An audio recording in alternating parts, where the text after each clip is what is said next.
Prime Minister Modi, who stoked a controversy during an interaction with young students via video conference. One of the students that was attending the Smart India hackathon event asked him a question. She started off by saying that she had an idea to help students suffering from dyslexia. At that very point, Prime Minister Modi interrupted her, asked her whether the program will also help a 40 to 50-year-old child. Take this in. Basically हमारा idea dyslexic people पे based है। Dyslexic बच्चे ऐसे बच्चे होते हैं जिनकी learning और राइटिंग पेस बहुत ज्यादा स्लो होता है, बट उनकी इंटेलिजेंस और क्रिएटिविटी लेवल काफी अच्छा होता है। जैसे कि हम तारे जमीन पर मूवी में दर्शीन रावल का जो भी क्रिएटिविटी लेवल था वो काफी अच्छा था। तो कोई 40-50 साल के बच्चे को भी ये योजना काम आएगी?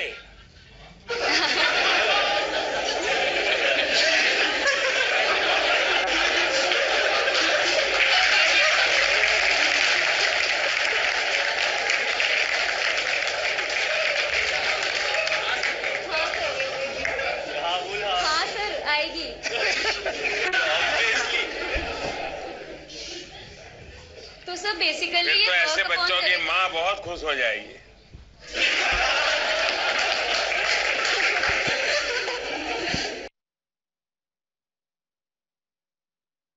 Prime Minister's comment there that has set the country talking about what exactly is dyslexia. Many are still unaware of what this disorder really is. Our correspondent Amita has helped us understand. To break it down for our viewers here, take a listen in to this conversation with special educator and author Bela Raja. Everything's being politicized today in today's climate, so I really have nothing to say about that.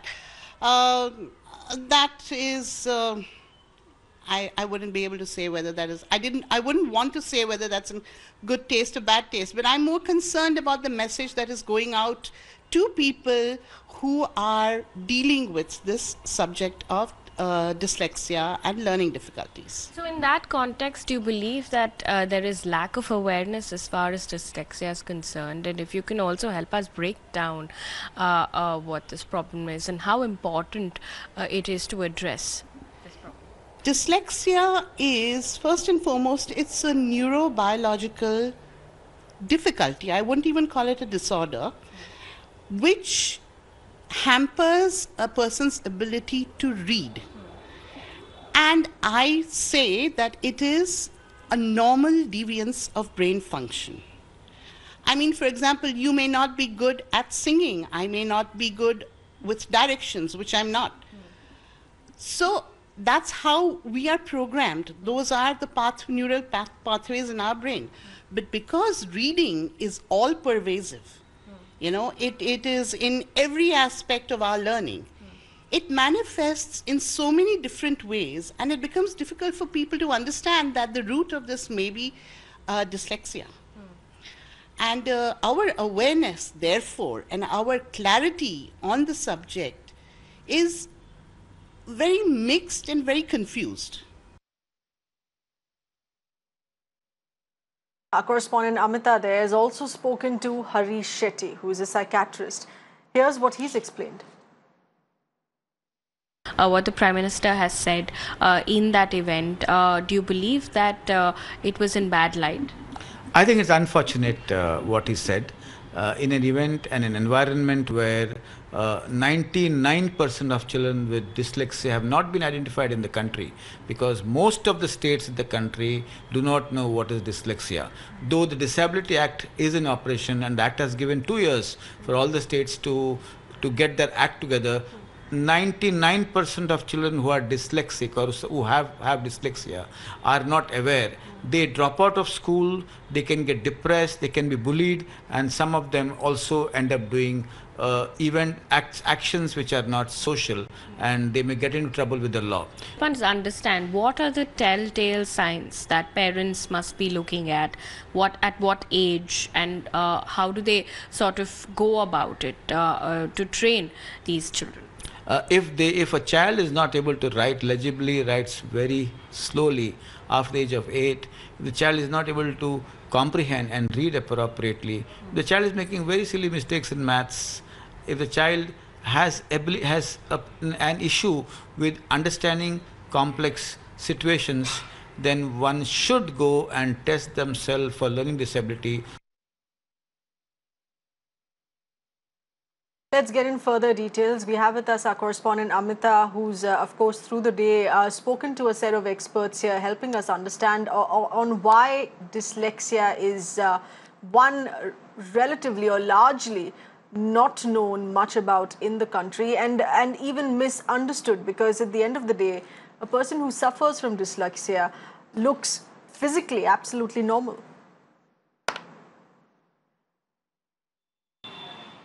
Well, absolutely, Seher. In fact, it's also been misunderstood with intelligence.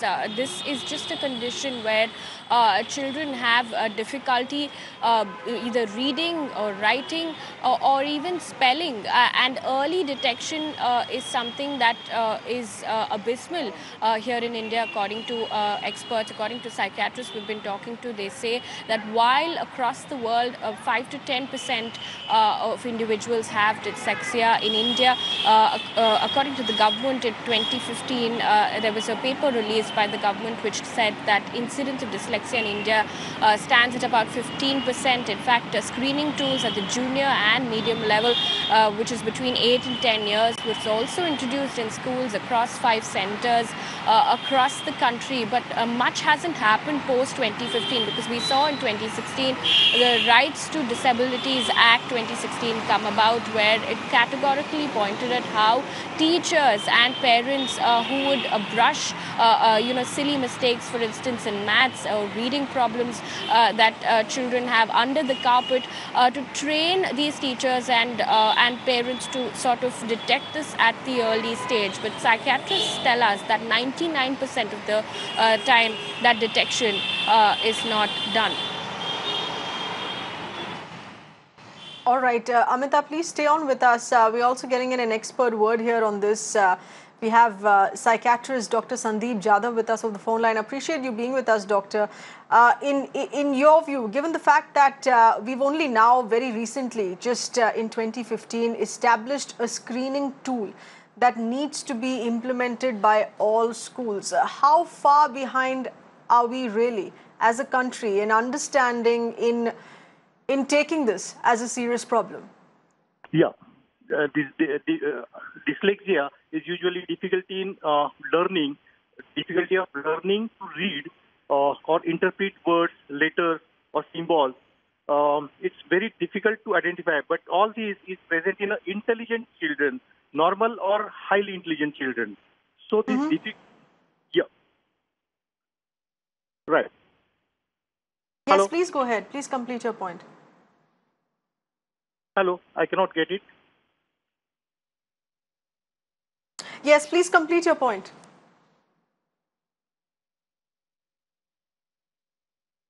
Hello, hello. Dr. Sandeep, we're going to be reconnecting with you on that in just a bit.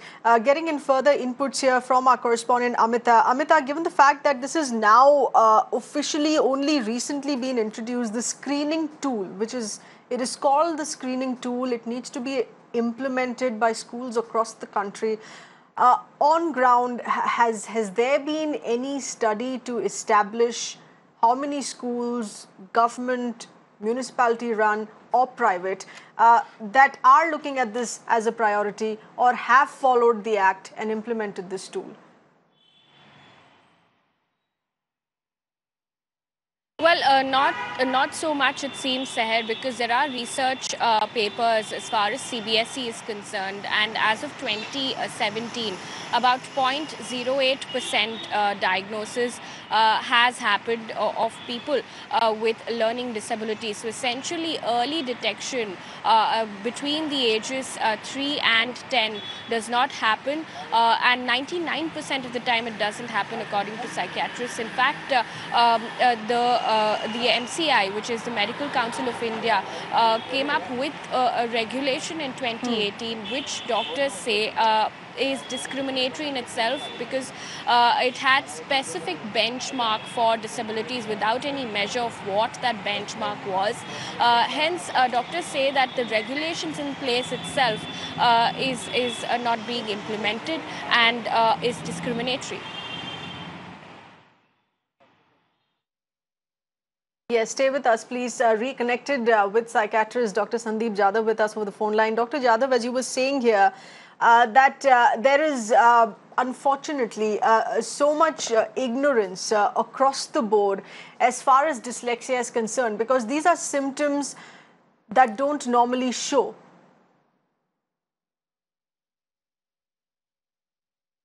Unfortunately, we seem to have lost that line here again, but also getting in more voices. We have Ms. Anjali Bawa. She's from the Action Dyslexia, which is an NGO working for the cause of people, students, children suffering from dyslexia. Ms. Bawa, in your view, help us understand the kind of struggles on ground in the minimum, the absolute minimum, in helping people understand why something as dyslexia needs to be taken seriously as well. It needs to be taken seriously. You see, my child was dyslexic, and he was the first child to get all the concessions from CBSE. I had to really struggle to get him those concessions. It is a hidden disability. You see, the child appears to be absolutely normal, but nobody understands that why he is not being able to write or read. Because you see, everybody feels he's too lazy. And also the classes, there's a class of 42 children. The teacher cannot even give 1 minute to a child. And these children need special attention. Though they need to be in the mainstream, because they're absolutely normal children with high IQ. And you need to give them a little extra time for everything. And special attention, you know, if one-to-one somebody gives them attention. And Ms. Bawa, as you said, you use that adjective. Unfortunately, it just becomes very easy for those even belonging to our education system who are largely not trained in dealing with children who are dyslexic. It just becomes very easy for a child to be labeled as slow, dull, unintelligent, and just perhaps simply stupid. Yeah, exactly. That's what all the teachers and the peer, there's so much peer pressure on them, because you see, they are normal and yet they're the backbenchers in a class. So you have to identify the child at a very early stage. And the school should have special educators in every school to help these children out. You know, that is the only way. And they need to be in the mainstream. They don't need any special schools or anything. Because they That's right. But Ms. Bawa, for someone like you who is personally affected by it as well, and he's taken this step here to be running this NGO for the cause of spreading the word on how to deal with dyslexia, how long do you feel it's going to take? Because something as simple as a screening tool itself has been introduced officially in our education system very late in the day. Yeah, it is. It is, though, you know, there are a lot of telltale signs about a dyslexic child, which the teachers are not ready to accept, because they'll have to work harder with the child. And it's very simple for these children. Right. So what exactly are these telltale signs? You know, they are very intelligent in their oral answering. And when you ask them to write, they hesitate to write. And they have a concentration of only, say, 10 minutes in the senior classes. So you have to be very careful with these children. And you can't use words as stupid and, you know, those kind of words for them, because then they go into a shell and it's very difficult to get them out of that.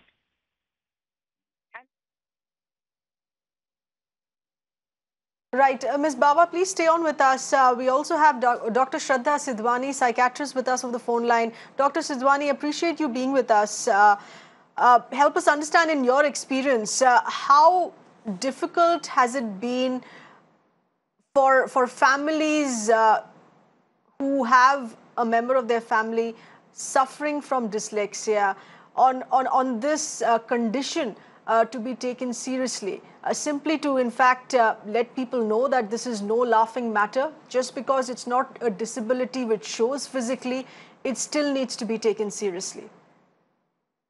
Yes, I think it's extremely difficult for the parents as well as for the students first to acknowledge the fact that the child may be dyslexic. Again, as previously pointed out, there is a lot of stigma with the teachers because normally with dyslexic children, as the grades increase, as the studies become difficult, you see that the child is performing poorly in class. And therefore, there's extreme pressure of not being good enough. I think what needs to be highlighted is that these children are unique in their own ways. So they may have a reading disorder, they may have a writing disorder, but they are not abnormal in any form. And these things can be corrected through remedial therapy and counseling. All right. So it is corrective intervention that needs to be brought in at the right time. It is something that needs to be dealt with sensitively, not something really that can be mocked. And this happens, it is something that a child is sort of neurologically wired in a different way. So this, you will see children who are dyslexic from the third standard onwards.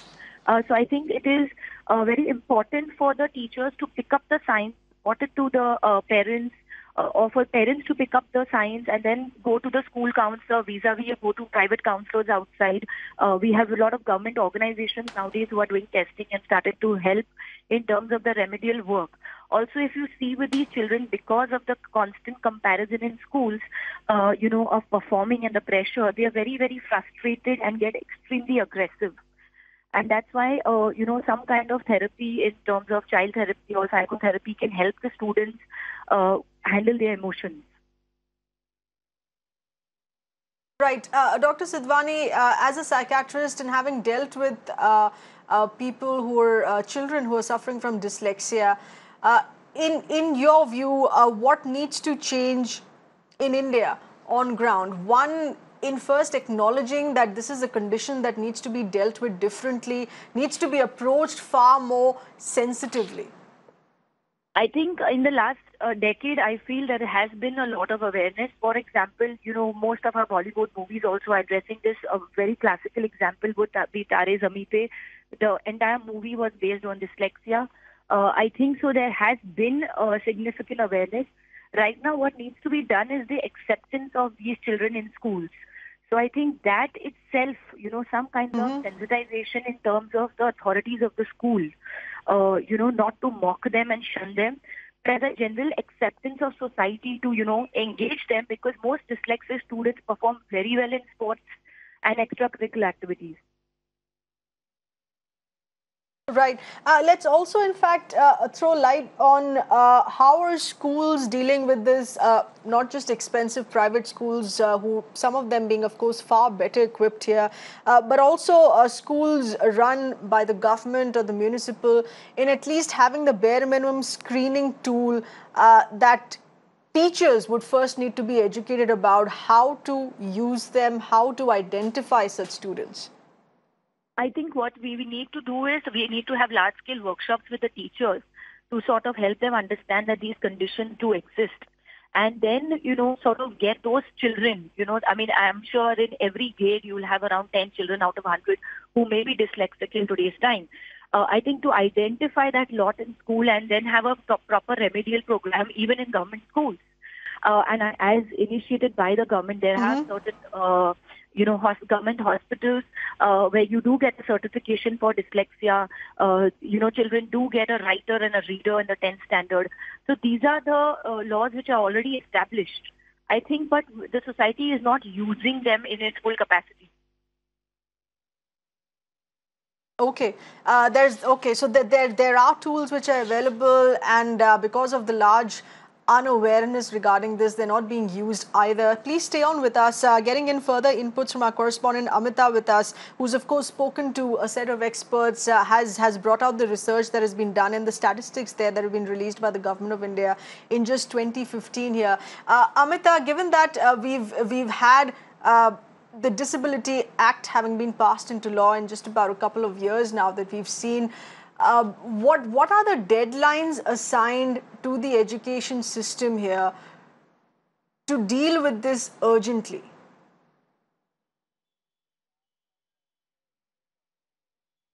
Well, at this point, Seher, that what the government has said is all on paper, because as far as Rights to Disabilities Act 2016 is concerned, on paper, it very clearly not just puts the onus on schools here, where teachers need to be aware and early detection of learning disorders is important, but also puts the onus on the government itself very clearly saying that there needs to be a survey, for instance, by the Education Ministry.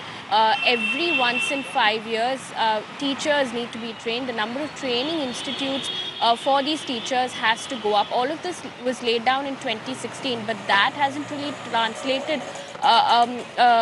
into what we're seeing on ground, it seems, because psychiatrists we've been talking to say that nearly 99% of the time early detection is not being done. Amita, thank you very much for getting us those inputs. Appreciate all the expert voices that have spoken to us here on this very, very sensitive matter. Clearly, everyone agreeing that this is no laughing matter. This needs to be dealt with far more sensitively. I'm going to be ending this piece with a poem which is just in the past 2 days. Believe it or not, internationally in the past 2 days, this poem written by a 10-year-old girl who is suffering from dyslexia in the United Kingdom. It has gone viral. It is a poem of barely 6 lines where she says, "I was meant to be great, that is wrong, I am a failure. No one would ever convince me that I can make it in life. Now read up." That's the final line of a poem. Now read up. So very clearly, the onus is on all of us to be reading up on dyslexia, to be aware of what exactly this condition is, and there is light at the end of the tunnel. It is something that can be corrected, treated, and you are allowed to have a normal life. With that, it is a wrap on the show.